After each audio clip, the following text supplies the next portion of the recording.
வணக்கம்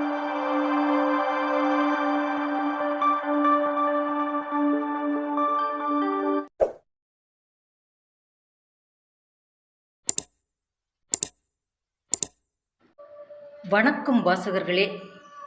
ஒரு லட்சியத்தை நோக்கி பல பல போராட்டங்களுக்கு பின் கால் பதித்து வெற்றி நடை போடக்கூடிய பெண்களில் பலருக்கு இந்த சமுதாயம் கொடுக்கக்கூடிய வெகுமதி பலாத்காரம்.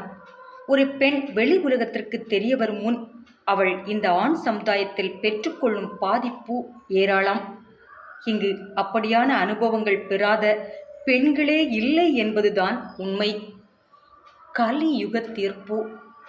அத்தியாயம் 2. அந்த ரோட்டோரமாய் ரோந்தில் ஈடுபட்டு கொண்டிருந்த இன்ஸ்பெக்டர் ராஜேந்திரன் தன் முன்னால் ஏட்டு சுரேந்திரர் கூட்டிக் கொண்டு நிறுத்திய மனிதனை கூர்ந்து பார்த்தார். பரட்டை தலையும் பான்பிராக் கரையுமாக உண்மையில் நான் திருடன்தான் என்பதை நிரூபிக்கும் தோரணையில்தான் இருந்தான் அந்த மனிதன். 12B பஸ்ஸில் காலேஜ் போகக்கூடிய ஒரு பெண் பிள்ளையோட பர்ஸை அடிச்சிருக்கான் சார். பயணிகளில் ஒருத்தன் பார்த்த பிடிச்சி கொண்டு வந்து ஒப்படைச்சிட்டு போகிறான். நான் எடுத்தியான்னு கேட்குறேன், இல்லைன்னு சாதிக்கிறான்.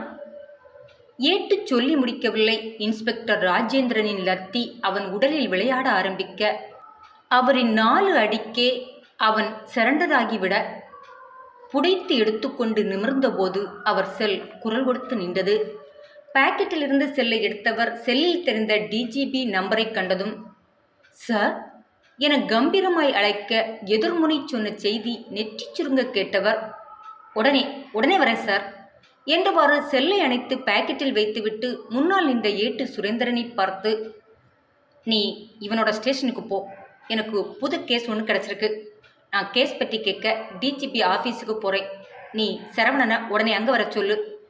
ஏட்டுக்கு உத்தரவு போட்டுவிட்டு புல்லட் மேல் இருந்த தன்னுடைய தொப்பியை கம்பீரமாக எடுத்து தலையில் மாட்டிக்கொண்டு வண்டியில் ஏறினார் இன்ஸ்பெக்டர். அடுத்த அரை மணி நேரத்தில் டிஜிபி அலுவலகம் சென்றடைந்த இன்ஸ்பெக்டர் ராஜேந்திரன் நேரே டிஜிபியின் அறைக்குள் நுழைந்தார். வழுக்கை தலையோடு முறுக்கேறிய மீசையோடு பார்ப்பவரையே பயங்கொள்ளச் செய்யும் தோரணையில் கம்பீரமாக இருந்த டிஜிபி பாஸ்கரன் முன் சல்யூட் அடித்து நின்றான். அவன் முன்னால் ஒரு ஃபைலை தூக்கி போட்ட டிஜிபி, ஒரு 20 வயசு பொண்ணு மிஸ்ஸிங். பொண்ணு பேர் சுருதி. எம்சிஏ முடிச்சு ஒரு இன்டர்நேஷ்னல் கம்பெனியில் ஒர்க் பண்ணிகிட்டு இருக்கா. வேலை முடிஞ்சு வீட்டுக்கு கிளம்புன பொண்ணு வீடு வந்து சேரலை. அந்த பொண்ணோட அட்ரஸ் டீட்டெயில் எல்லாம் இந்த ஃபைலில் இருக்குது. உடனே என்கொரிய தொடங்குங்க என கட்டளையிட அடுத்த நொடியே பெரிதாக சல்யூட் ஒன்றை வைத்தவன் ஃபைல்ஸோடு வெளிவந்தபோது சரவணன் இவருக்காக காத்திருந்தான். வெளிவந்த ராஜேந்திரன், வளசரவாக்கம் ஸ்பாட் கிளம்புமா எனச் சொல்ல உத்தரவுக்கு காத்திருப்பது போல வேகமாக சென்றவன் புல்லட்டை உறுப்பிற்க ராஜேந்திரன் பின்னால் ஏறி அமர்ந்தார். 3/4 மணி நேரத்தில் கடத்தப்பட்ட பெண்ணோட வீட்டிற்கு முன் வந்து சரவணன் வண்டி நின்றது. மேல் மாடியை பார்த்தவாறே இன்ஸ்பெக்டர் ராஜேந்திரன் இறங்கினார். வெளியில் புல்லட் சத்தம் கேட்டவுடனேயே வெளியில் எட்டி பார்த்தான் மதன். இன்ஸ்பெக்டரை கண்டதும் பவ்யமாக வெளிவர, வாங்க சார், சுருதியோட அம்மா உள்ளால தான் இருக்காங்க சொன்ன மதன் இருவரையும் அழைத்து கொண்டு போய் மூலையில் முடங்கி கிடந்த சுஜாதா முன்னால் நிறுத்தினான். பக்கத்தில் காக்கி சட்டை மனிதர்களை பார்த்ததும் மெல்ல எழுந்து அமர்ந்தாள் சுஜாதா. சொல்லுங்க, பொண்ணு எப்போ இருந்து காணல? நேற்று சாயங்காலத்தில் இருந்து காணல சார். அப்படின்னா அதுக்கு முன்னால் வீட்டில் தான் இருந்தாங்களா? இல்லை சார், இல்லை, வீட்டில் இருந்து ஆஃபீஸுக்கு காலைல 8:30க்கே கிளம்பி போயிட்டேன் சார். அப்போது எப்படி சாயங்காலம் காணாமல் போனதா சொல்கிறீங்க? ஆஃபீஸில் 4 மணி வரை இருந்திருக்கா சார். அப்புறம்தான் வெளியில் வந்திருக்கா. ஆனால் 4 மணிக்கு ஆஃபீஸில் வந்த புள்ள இருட்ட ஆரம்பித்த பிறகும் வீடு வந்து சேரலை. அப்புறமா தான் தேட ஆரம்பித்தோம். ஆமாம், ஆஃபீஸ் தினமும் 4 மணிக்கு முடிஞ்சிடுமா? இல்லை சார், மினிமம் 5 மணி, மேக்சிமம் 6 மணி கூட ஆகும் சார். அப்படின்னா ஏன் அவங்க நேரமாக கிளம்புனாங்க? இந்த கேள்வி கேட்டதுமே சுஜாதாவின் கண் கலங்க மதன் தான் முன்னால் வந்து பதில் சொன்னான். நேற்று அவங்க அம்மாவோட பிறந்தநாள் சார். அதனால் நைட்டு சின்னதாக பார்ட்டி ரெடி பண்ணியிருந்தா சுருதி. பலரையும் இன்வைட் பண்ணியிருந்தா. எல்லாரும் வந்து சேர்றதுக்குள்ள அரேஞ்ச்மெண்ட் எல்லாம் பக்காவாக ரெடி பண்ணணும்னு சொல்லிட்டு தான் 4 மணிக்கே கிளம்புனா. அது உங்களுக்கு எப்படி தெரியும்? அவரும் என் பொண்ணு வேலை பார்க்குற ஆஃபீஸில் தான் வேலை பார்க்குறாரு சார்.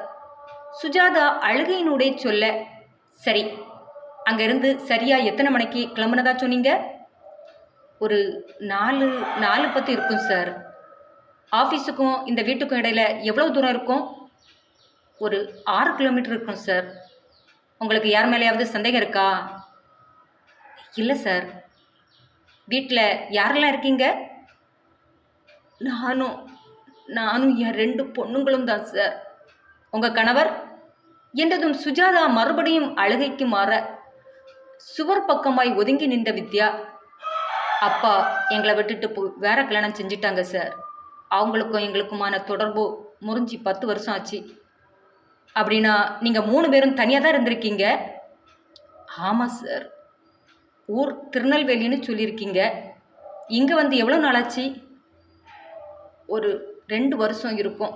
எங்கள் அக்காவுக்கு வேலை கிடைச்சதும் எங்களையும் கூட்டிகிட்டு இங்கே வந்துட்டா என்றதும் சரவணன் பக்கம் திரும்பிய இன்ஸ்பெக்டர் மெல்லிய குரலில், பக்கத்து வீட்டில் போய் கொஞ்சம் விசாரிங்க என அனுப்பி வைத்துவிட்டு மறுபடியும் பல கேள்விகளை கேட்டு தெரிந்து கொண்டார்.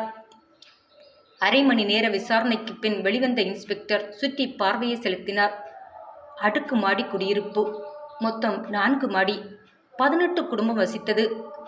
இன்ஸ்பெக்டர் சரவணன் சில வீடுகளுக்குள் புகுந்து விசாரணையில் ஈடுபட, இன்ஸ்பெக்டர் ராஜேந்திரனோ அந்த வீட்டிற்கு 3 வீடு தள்ளி கும்பலாக நின்ற பெண்மணிகளிடம் வந்தார்.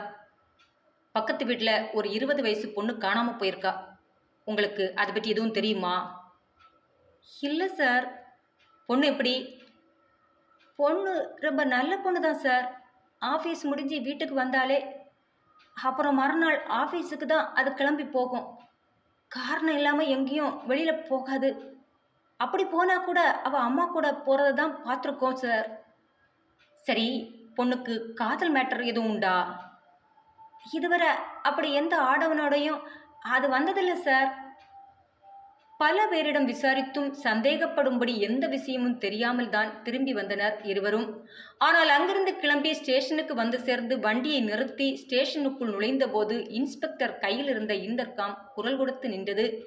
எடுத்து காதுக்கு கொடுத்தவர் சட்டென நடையை நிறுத்தி, என்ன சொல்றீங்க என அதிர்ந்து போய் கேட்க, மலையடிவார சவுக்குத்தோப்பு சாலையில் ஒரு 18-20 வயசு மதிக்கத்தக்க பெண் அலங்கோலமாக பிணமாக கிடக்கிறாளாம்.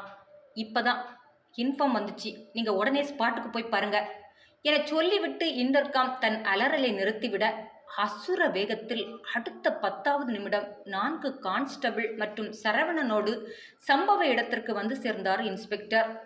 இன்டர்காம் சுமந்து வந்த செய்தி உண்மை என்பது போல நடு ரோட்டில் சிதைந்த நிலையில் கிடந்த அந்த பெண்ணின் பக்கம் வந்த ராஜேந்திரன் உடலை ஆராய, சரவணனோ சுற்றி நின்ற அனைவரையும் விலகி நிற்க செய்து கொண்டிருந்தான். அந்த பெண்ணின் உடலை அவரால் பார்க்க கூட முடியவில்லை.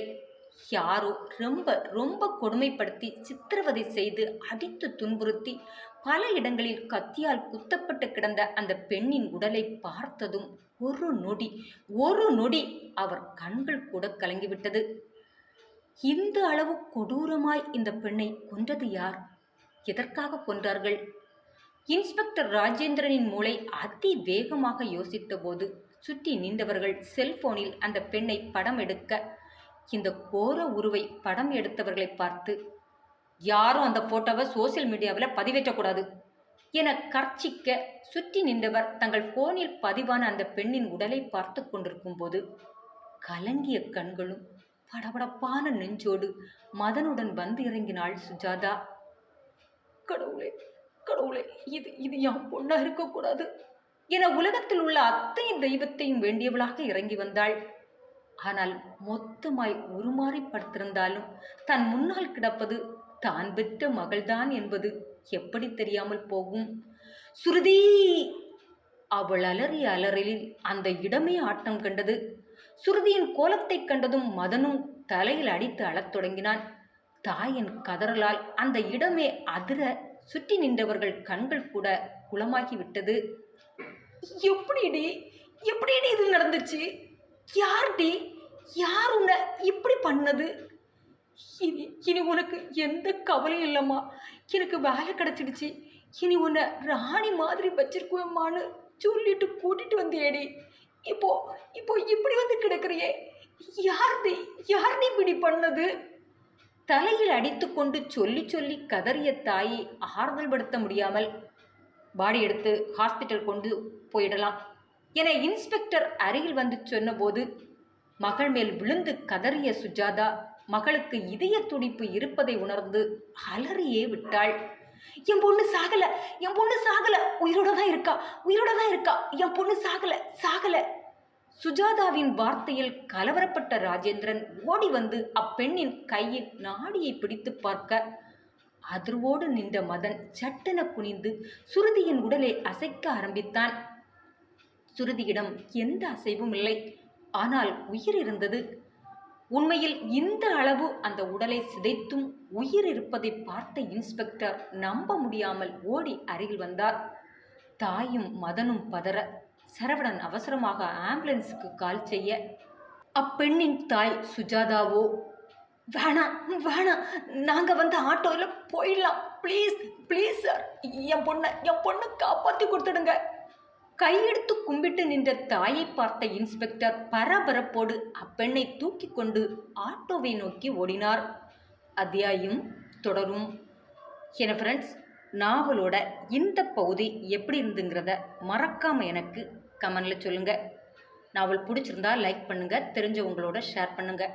நாளைக்கு இந்த நாவலின் அடுத்த பகுதியோடு உங்களை சந்திக்கும் வரை உங்களிடமிருந்து விடைபெறுவது உங்களின் செல்வம்.